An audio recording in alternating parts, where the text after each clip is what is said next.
अरे ठंड कितनी हो रही है।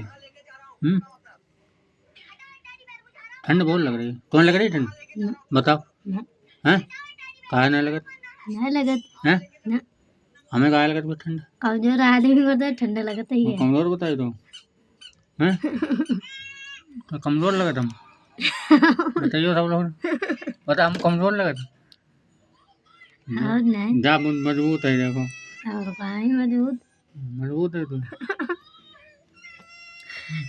कमजोर बताए तो कमजोर आदमी तो ठंडा लगे ज्यादा कमजोर ना है उन्हें नहीं ज्यादा तुम्हें कम ठंडा लगता है हमें नहीं ठंडा लगा।